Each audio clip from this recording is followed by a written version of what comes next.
Olá, tudo bem? Dando sequência à nossa série de vídeos falando sobre os fundamentos da unidade, hoje nós vamos falar sobre características da Igreja Bíblica. Então vamos lá. É o texto lá, Atos 2, do 42 ao 47, que diz pra gente: E perseveravam na doutrina dos apóstolos, e na comunhão, e no partir do pão, e nas orações. E em cada alma havia temor, e muitos prodígios e sinais eram feitos por intermédio dos apóstolos.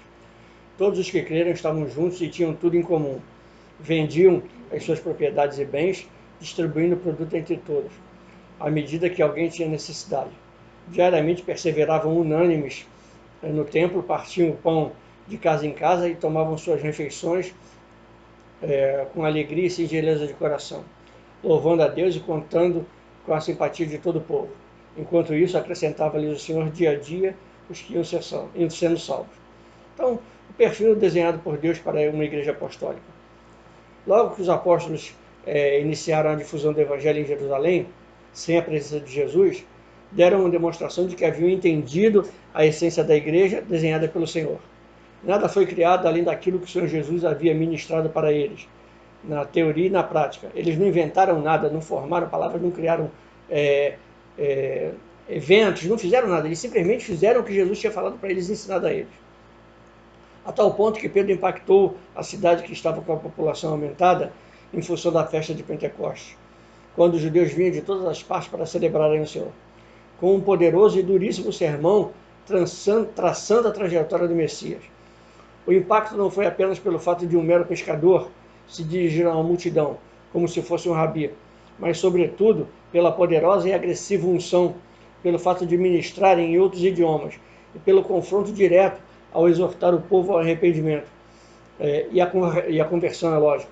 Então é difícil nos dias de hoje encontrar um pregador que tenha pregado com tanta veemência e dureza para os judeus como Pedro fez naquela época. Pedro não pregou como um pastor, nem como um evangelista, mas como um apóstolo. E com essa mensagem, uma multidão de quase 3.000 almas se converte e inicia a igreja visível em Jerusalém. Então, com a multidão, tornou-se mais fácil identificar a igreja, uma vez que se estabeleceu um novo modelo de vida, que chamava a atenção por fugir do padrão tradicional da comunidade, existente no judaísmo.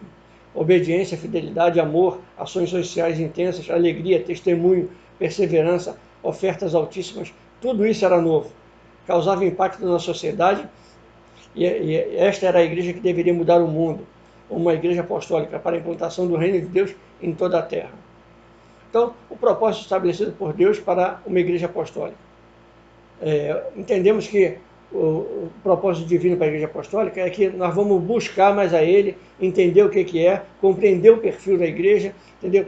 Então nós temos que entender que o Senhor reproduz a igreja de acordo com a vontade dele, com a forma dele, do jeito dele, e não da forma humana. Então a reprodução é de um corpo. Só é possível se ele estiver em plena capacidade de funcionalidade e em comunhão com os outros. Se ele tem saúde, se reproduzirá bem e gerará um corpo perfeito. Se ele tem deficiências, se reproduzirá com deficiências. Se uma igreja é apostólica, ela gerará um povo apostólico. Se ela estiver no modelo pastoral, seus membros se reproduzirão no modelo pastoral. Então, para entender o propósito, você precisa entender o perfil desenhado pelo Eterno. Por isso, veja abaixo o caráter da igreja apostólica. A igreja em Jerusalém foi descrita no texto bíblico desta mesma lição da seguinte maneira: e perseveravam na doutrina dos apóstolos. Está lá em Atos 2,42.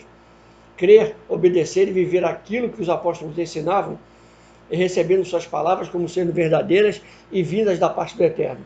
Era notável, uma vez que não possuía material escriturístico de apoio para confrontar e verificar os pregadores, como nós temos no dia de hoje. E assim mesmo as pessoas são enganadas no dia de hoje pelos falsos pregadores.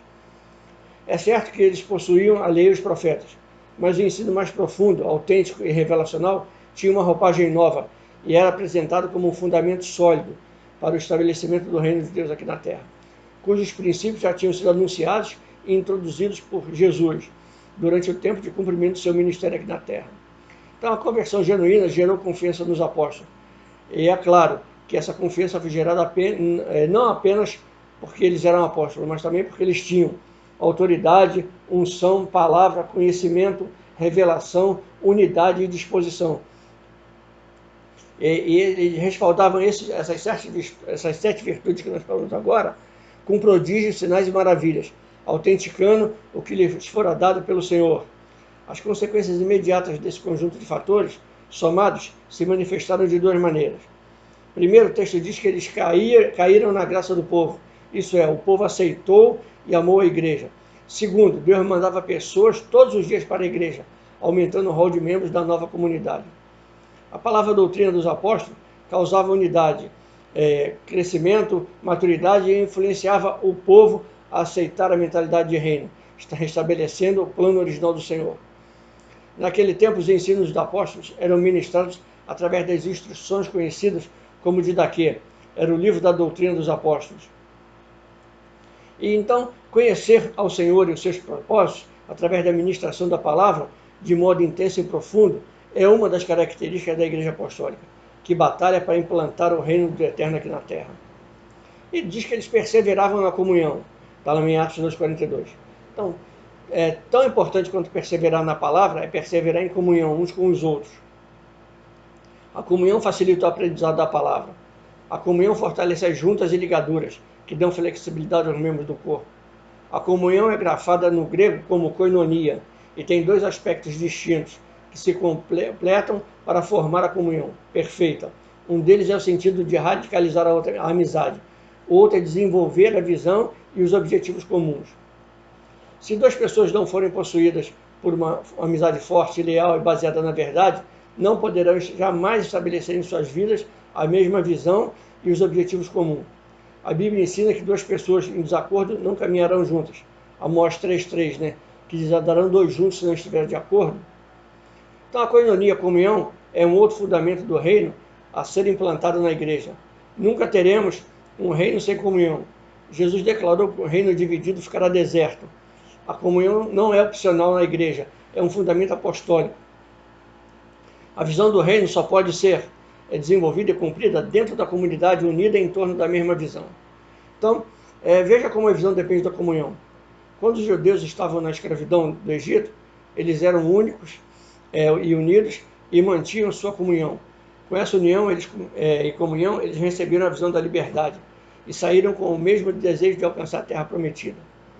Quando estavam no deserto, alguns problemas provocaram desunião, insubmissão, murmuração e divisão. E qual foi o resultado disso? Enquanto alguns queriam avançar em direção à liberdade, outros se lamentavam com saudade das coisas que ficaram no Egito.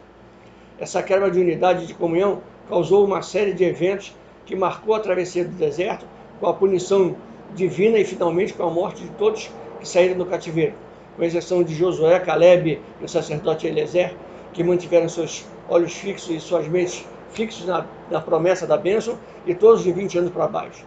Então, a travessia do deserto, segundo a opinião dos profissionais treinados em logística, demoraria no máximo 49 dias. Seria exatamente 7 semanas.